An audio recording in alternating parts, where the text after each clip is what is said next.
বাংলার অন্যতম জনপ্রিয় রিয়েলিটি শো দাদাগিরি এবার ফিরছে একেবারে নতুন রূপে। আর সবচেয়ে বড় চমক, এবার সঞ্চালকের আসনে দেখা যাবে মেগাস্টার দেবকে।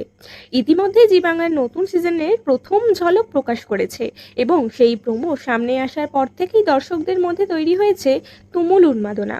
অনেকের মনেই এখন একটাই প্রশ্ন, কবে থেকে এবং কোন সময়ে দেখা যাবে নতুন দাদাগিরি।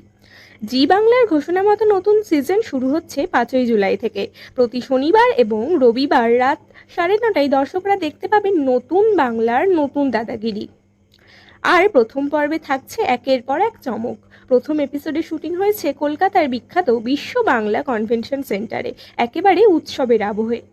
নতুন দাদা দেবকে দেখা যাবে একেবারে জমকালো গ্র্যান্ড এন্ট্রির মাধ্যমে মঞ্চে প্রবেশ করতে। শুধু তাই নয়, প্রথম পর্বের বিশেষ অতিথি হিসেবে উপস্থিত থাকবেন বাংলা সিনেমার মহাতারকা প্রসেনজিৎ চট্টোপাধ্যায়, থাকবেন শুভশ্রী গাঙ্গুলি। এছাড়াও অনুষ্ঠানে উপস্থিত ছিলেন সঙ্গীত শিল্পী শান, ভারতীয় ফুটবল দলের কিংবদন্তি খেলোয়াড় সুনীল ছেত্রী এবং শিল্পপতি হর্ষ নেউটিয়া। এই প্রথম এপিসোডে বিভিন্ন তারকা তো থাকবেই, তাছাড়াও থাকবে নতুন রাউন্ড, মজার আড্ডা, হাসি মজা এবং আবেগঘন নানা মুহূর্ত। তবে দেবের সঞ্চালনা নিয়ে দর্শকদের কৌতূহল এখন তুঙ্গে। সৌরভ গঙ্গোপাধ্যায়ের দীর্ঘদিনের দাদাগিরির পর নতুন দাদা হিসেবে দেব দর্শকদের মনে কতটা জায়গা করে নিতে পারে, সেটাই এখন দেখার। তাহলে আপনারা কি প্রস্তুত আগামী 5ই জুলাই থেকে দাদাগিরির নতুন সিজন দেখার জন্য? এরকমই আরও আপডেটস পেতে অবশ্যই চোখ রাখুন আমাদের চ্যানেলে।